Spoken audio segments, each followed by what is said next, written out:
Hello, everybody. Welcome back to another episode of The Lunch Hour, brought to you by Constant Collab, where we eat, sleep, and breathe finance, news, and everything in between. So if you like finance, news, and crypto, make sure to subscribe. There is a lot going on in the crypto market today and the stock market. There's everything from uh, Square changing their name to Block, the SEC not our Grayscale, complaining to the SEC about spot ETF. So like always, let's dive in. So from, like always, we check out the overall crypto market. Right now, the crypto market is sitting at $2.58 trillion. The overall volume remains over 100 billion, currently at 122 billion dollars. Bitcoin dominance is sitting at 41.1%, while Ethereum remains at 20.5. Right now, the market is not looking pretty. There is a lot of uncertainty. People don't know exactly what's going to happen, whether we're going up or we're going to keep going down. There's fear on, if long-term holders are starting to sell their Bitcoin. So this usually leads to a price decline.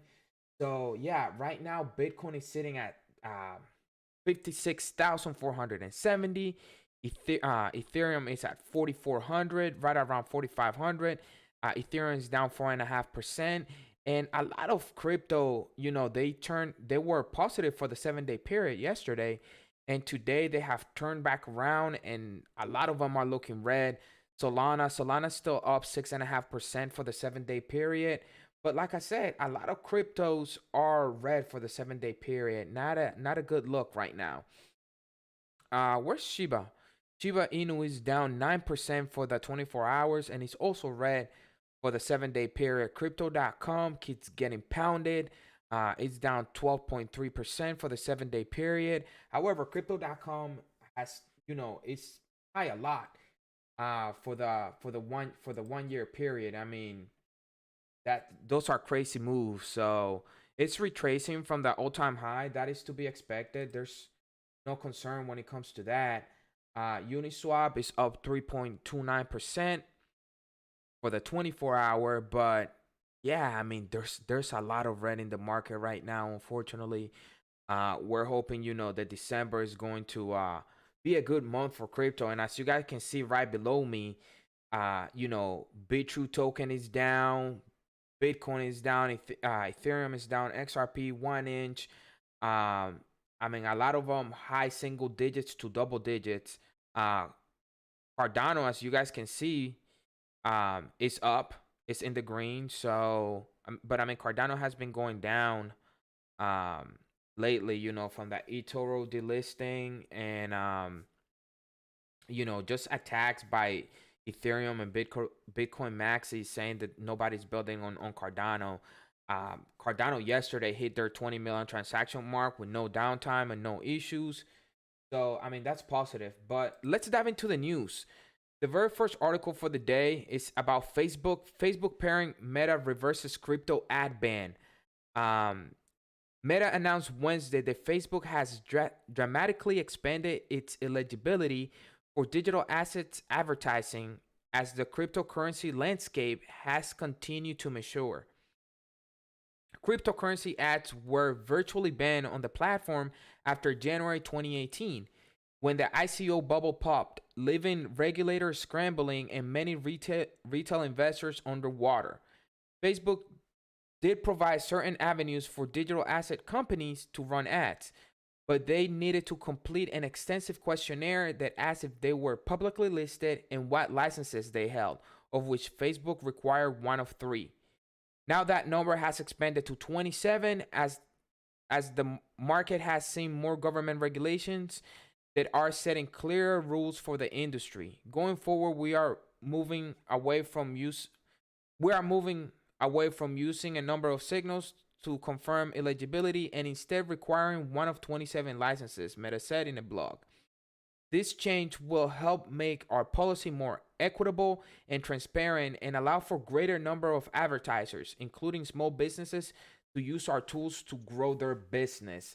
So they're saying, that they're doing this for small businesses and whatnot. But in reality, Facebook has been trying to get into the crypto space for a while now, since mid 2019, when they announced that they wanted to launch their own cryptocurrency. But at the end of the day, this is good for the overall market.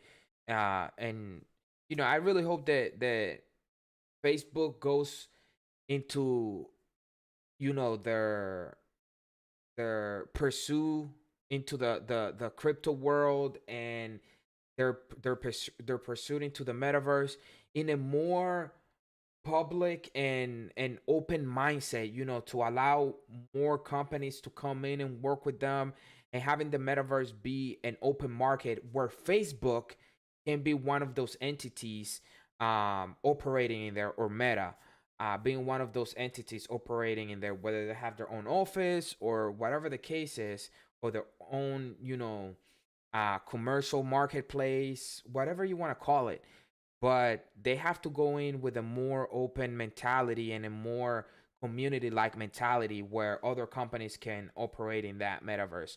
So long story short, I think that their code for the metaverse that they're trying to create should be open and able to bring in other blockchains.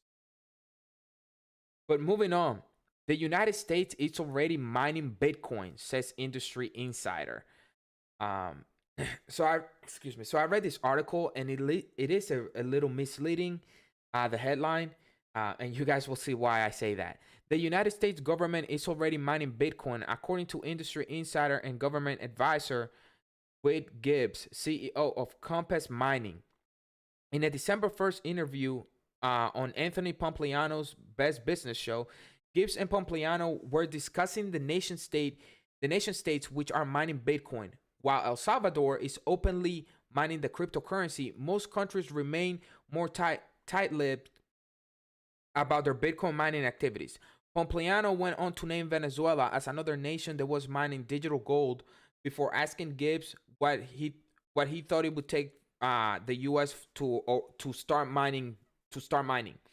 At that point, Gibbs confidently declared that the United States is already mining, before correcting himself and belatedly adding the word maybe. The crypto mining expert went on to add, they might have 10 to 20 watts running somewhere in the Midwest to test it out. Maybe. It's a hypothetically speaking, he said with an annoying smile. But it's a matter of national security. So he does assume that the U.S. is, testing it out. But just like he said, maybe, they might not be. So it's a little misleading. There's no proof.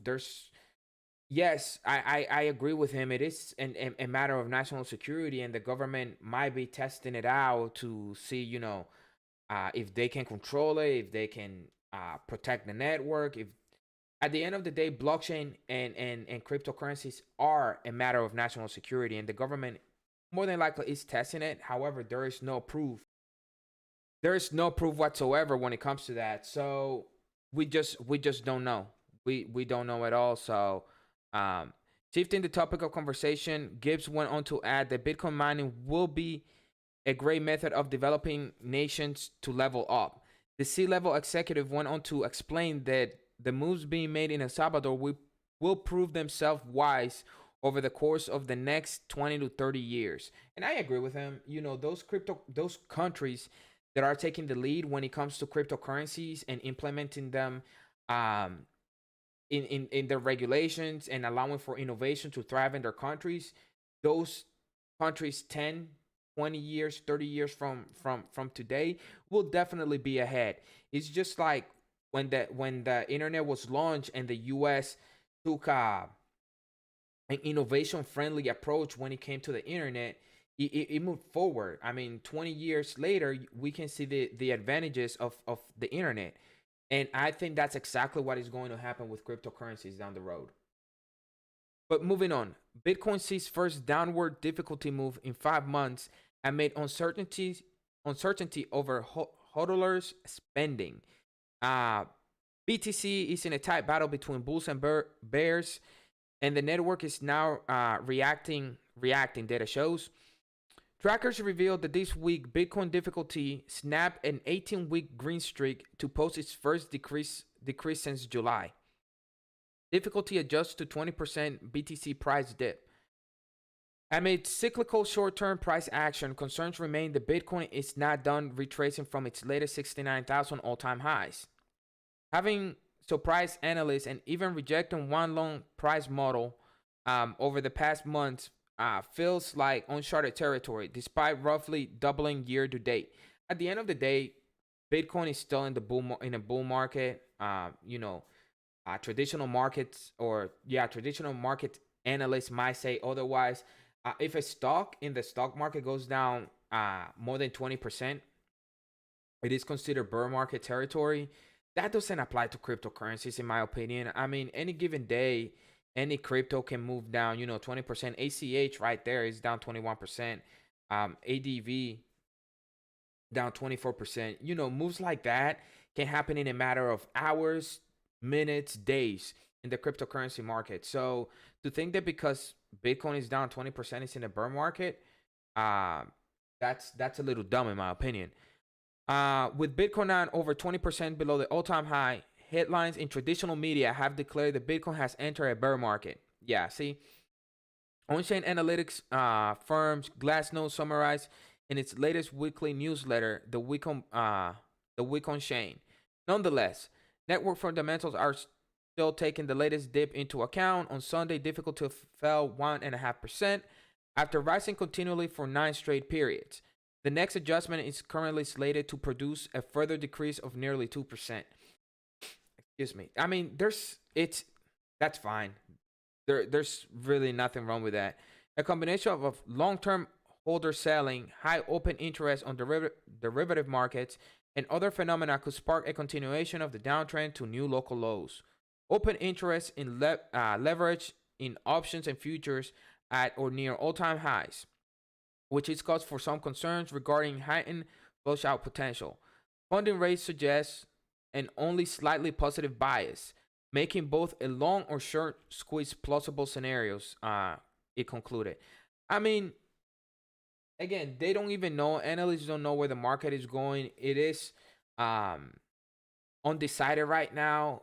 We're pretty much even, as you guys can see. So whether we go up or we go down, only time will tell. I say that when there's uncertainty in the market, just sit back and watch.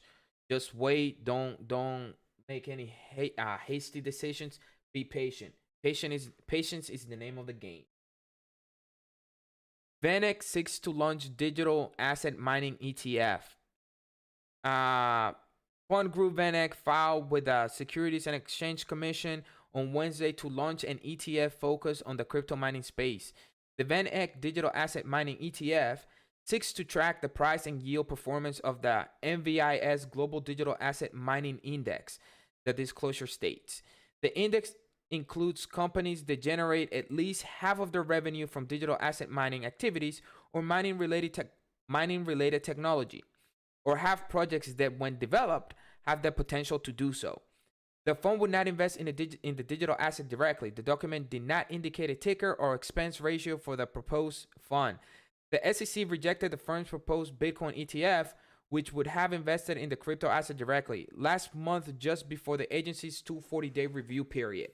So yeah, VanEck, they filed for a Bitcoin Spot ETF. They rejected it. The SEC is only approving Bitcoin futures ETFs. So yeah, they're filing to launch a mining one. So we shall see what they do. The SEC has been, very negative when it comes to cryptocurrency, especially with Gary Gensler as shares. So yeah. On other news, though, the Wolf of Wall Street, Jordan Belfort, warns against meme coins, and I'm not a huge fan of his, but I don't disagree. With him. The investor, known as the Wolf of Wall Street, after his memoir in which he outlined his role in stock market manipulation, has spoken in an interview with The Sun, sharing why he believes Investing into cryptocurrency is a risky business, and his top tips in doing so. Yeah, I mean, I agree with that. It is a risky business, but to get rewarded, you have to take risks. That's the only way that I can put that. Not financial advice, though. Belfort warned investors that meme coins have no value or use, telling The Sun that investors should stay away from newer meme coins or ish coins, which are popular among new investors who may have little investment knowledge.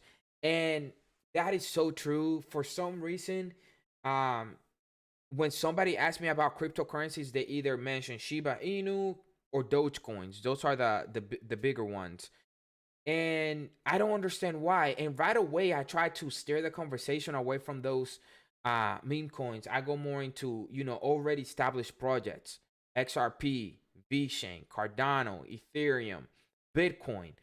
And I tell them, like, before you get into the gambling aspect of cryptocurrencies, do research into more established projects that have been around for years, and they have a working product, or they have a reputable team that knows what they're doing. But for some reason, I don't know, people like the meme coins because of their gambling aspects. Unscrupulous people start the coins and get into the chat room saying stuff that are blatantly illegal. People should go to jail, seriously. They are not legitimate. There is no way that they are ever going to work. Now, I don't agree with that. Every project that we look at in cryptocurrency started out with not exactly a working product or very little adoption.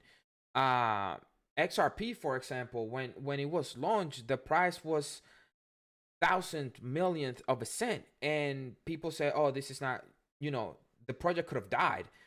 Same thing with Ethereum. When Vitalik Buterin launched it, he raised money, and then he put it out there that it was going to be a more effective than Bitcoin, and was able to scale more, but it could have died. Anything is possible in the cryptocurrency market. And Doge obviously came out as a meme coin, and honestly, I personally think it is, but retailers are starting to accept it as forms of payment. And the more retailers accept it, the more aspects of a currency it creates, it builds. So yes, they can start as a meme coin with no utility, and they might die, and more than likely they will. A lot of them probably won't go anywhere, but some of them do. I mean, Shiba Inu and Dogecoin, they're gaining adoption. They're starting to get it accepted. But again, I recommend going into more established projects starting out. And then once you have a good balanced portfolio, then if you want to get into the gambling aspects of cryptocurrencies, okay, if that's what you want to do, it's your money. None of this is financial advice, though. Like, again, do your own research and educate yourself when it comes to where you're going to put your money. I am a fan of blockchain, but there's a lot of nonsense out there. A lot of ish coins which serve no purpose and are only there to separate people from their money. You hear crazy stories of people making millions and billions, but for every person like that, there are 10,000 or 100,000 people getting their A handed to them in Shiba Inu. And that's true. There's one person making millions and billions of dollars, but there's a lot of people getting hurt. That money has to flow somewhere. And obviously the ones making the millions and billions are the ones that are making the money. SEC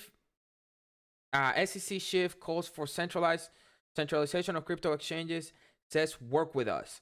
And that's one issue that I have with the SEC. Coinbase was trying to work with them. Ripple was trying to work with them. And guess what? Coinbase got threatened by with a lawsuit, and Ripple obviously got sued. I mean, they've been going back and forth with the SEC for the last 12 months. So the infamous SEC chief, it's actually Cher. He's the chair of the SEC. I don't know who writes these articles. Gary Gensler is back at it with more remarks on the need for regulations in the decentralized industry. Cher Gensler remotely spoke at the Digital Asset Compliance and Market Integrity DACOM Summit, asserting the need for crypto exchanges platform to get registered with the SEC in lieu of consumer protection. He even offered that the commission is ready to have discussions of themes like tokens custody with the exchanges. And again, they said that they're ready to talk and ready to have a dialogue with exchanges. But again, as soon as companies and exchanges try to talk to them, they stab him in the back. However, Gensler reiterated that upon failure to meet the laws laid out by the SEC, crypto platforms may face regulatory wrath. The present SEC chair, Gary Gensler, was facing the former SEC chairman, Jay Clayton, at the DACOM Summit, where Gensler said that the crypto exchange platform should work with us, meaning the SEC. Additionally, both SEC chiefs, shares people, claim that they see a productive future for crypto, however, not without an environment of trust. And again, I agree with that. There should be regulation. I have a clip from the summit. So this is Gary Gensler putting together in the summit compliance-oriented conference for a new space. It's important. Just a broad question. Your assessment of where the SEC is and knowing that it's ever evolving, where it needs to go with respect to the regulation of crypto, and I know that's a broad term, but over to you. Well, I thank you, Jay. And you grappled with this. You came on board in 2017, a little bit earlier time in the crypto asset class. But we at the SEC are an investor protection agency. I mean, we have the three-part mission of investor protection, capital formation, and that which is in the middle, the markets. But at our core, everyone that's had the honor to be chair of this agency know it's about investors. And I think where we are right now is we don't have sufficient investor protection in this space, this $2.6 trillion asset class, worldwide asset class. So, you know, I do agree with the fact that, yes, investors need to be protected, but to protect the investors, put out regulation. Tell exchanges like, you need to do this, and this. You need to follow these regulations. These cryptocurrencies qualify as securities. These don't. At the end of the day, the SEC wants to control the cryptocurrency market without putting out regulation, without outlining what what's considered a crypto security and what's not. And and one thing that the SEC has failed to do is the crypto market. There's a lot of gray area when it comes to cryptocurrencies. Some of them, they are launched as securities, but they become so decentralized that they're no longer under the control of one entity. So they're no longer a security. So the SEC has failed to put out those regulations and put out clarity. And I mean, two out of the current five SEC commissioners have come out and said it. There is no clarity when it comes to the cryptocurrency market, and either Congress has to do it or the SEC and the CFTC have to do it. But no agency has done it. There is no clarity. But the DACOM Summit is on YouTube. I did link it in the description below, so check it out. There's a lot of good information, but yeah, they need to do more. And again, more SEC news. Grayscale. SEC has no basis to reject Bitcoin Spot ETFs. And I think that crypto companies are going to start filing lawsuits against the SEC. Earlier this month, the U.S. Securities and Exchange Commission officially confirmed that the government agency rejected the VanEck Bitcoin ETF proposal. Explaining the reason behind its act, the SEC stated the VanEck Bitcoin ETF based on free market prices will lead to numerous potential risks such as scams and price manipulation. In careful consideration, the fund will cause damage to investors instead of bringing benefits. According to the SEC, Bitcoin listing exchanges have attempted to demonstrate that sharing data for monitoring and other purposes is qualified to prevent fraud and price manipulation in the traditional Bitcoin market, but it is still inadequate. So Grayscale came back and they said this. Grayscale Investment has filed a complaint with the U.S. Securities and Exchange Commission in response to the SEC's recent rejection of VanEck spot ETFs. On November 29th, the operator of the Grayscale Bitcoin Trust, GBTC, sent a letter of complaint to SEC Secretary Vanessa Countryman, alleging that the SEC has no basis to reject Bitcoin spot ETFs. There are only 3 Bitcoin futures ETF that have won approval, including ProShares Bitcoin Strategy ETF, Valkyrie Bitcoin Strategy ETF, and VanEck Bitcoin. At Grayscale, we believe that if regulators are comfortable with ETFs that hold futures of a given asset, they should also be comfortable with ETFs that offer exposure to the spot price of the same asset. Stated by Dave Lavelle, global head of ETFs at Grayscale Investment. According to Grayscale, the SEC lacks a firm foundation for stating unequivocally that investing in the derivative market of an asset is susceptible to investors, while investing directly in the same asset is not. The firm contends that the SEC violated the Administrative Procedure Act, the APA, by failing to treat 2 Bitcoin ETF products equally. A Bitcoin future ETF is a form of speculation based on the future price of Bitcoin using derivatives, whereas a Bitcoin spot ETF allows traders to trade at the current price of Bitcoin, operating similarly to directly holding the asset. And I agree 100% with Grayscale. So if a future ETF is okay, why is the one pegged to the spot price of Bitcoin not? That makes zero sense. And I'm telling you, companies are going to start suing the SEC when it comes to crap like this. Anyways, moving on. South Korea pushes ambitious crypto tax to 2023.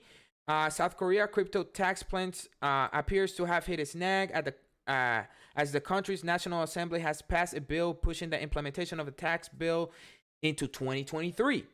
So they were last year they passed a legislation saying that, or a bill saying that in January 2022, a crypto tax of 20% on gains was going to go into effect. The Democratic Party that's in control right now of the government and the opposition party, they came together and they agreed that they should push it down another year. I don't want to go too much into depth. That's what happened. So 2023 is when the tax bill will go into effect.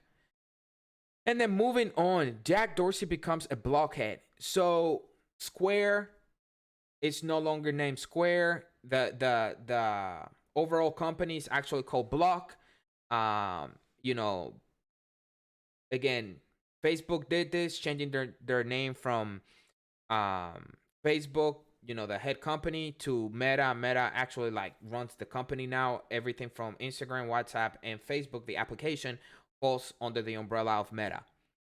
Same thing happened to Square. Square went from Square to Block, and the merchant application Square falls under Block.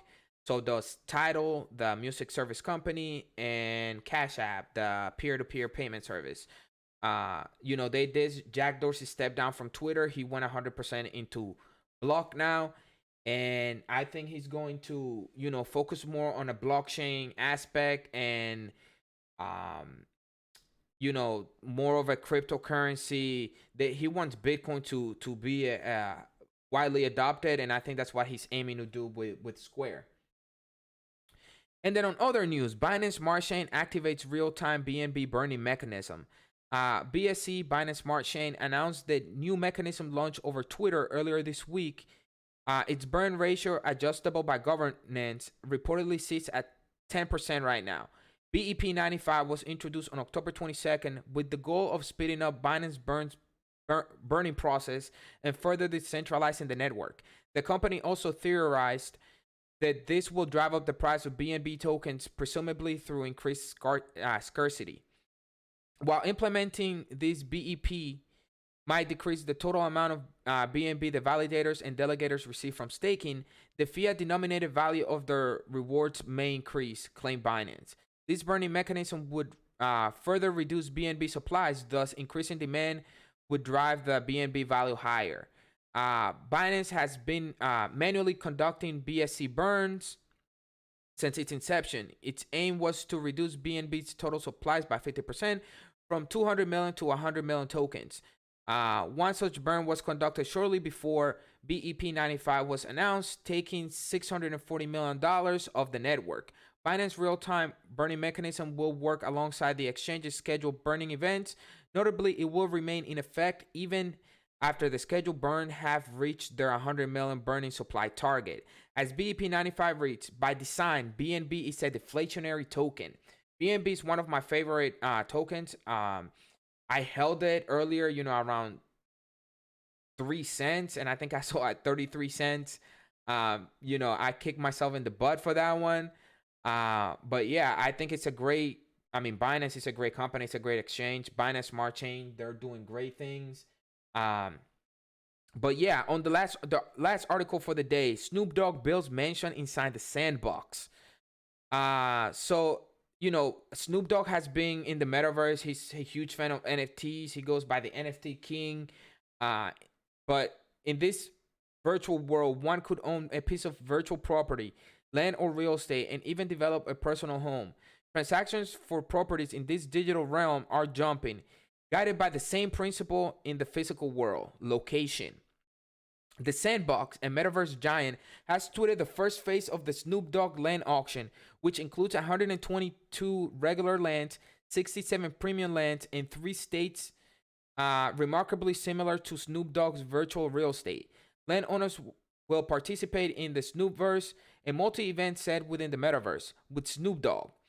Owners can collect NFTs and gain sand through gameplay in the Snoopverse, which will enable social interaction through concerts and events. Owners of Snoopverse Early Access Pass could also get first access to Snoop Dogg's metaverse creations, such as Snoop Dogg's statue and brown sugar car. So yeah, Snoop Dogg doing big things in the metaverse. Big adoption. Sand is one of those cryptocurrencies on my list for the bear market. So we'll see what happens. But with that being said, thank you guys for tuning in. We appreciate all the viewers, the subscribers that we're getting. Don't forget, we are giving away an NFT at 500 subscribers. So keep subscribing, keep sharing this information. We like to put out the news and keep people informed on what's going on in the crypto market. But with that being said, thank you guys for tuning in, and we'll catch you on the next one.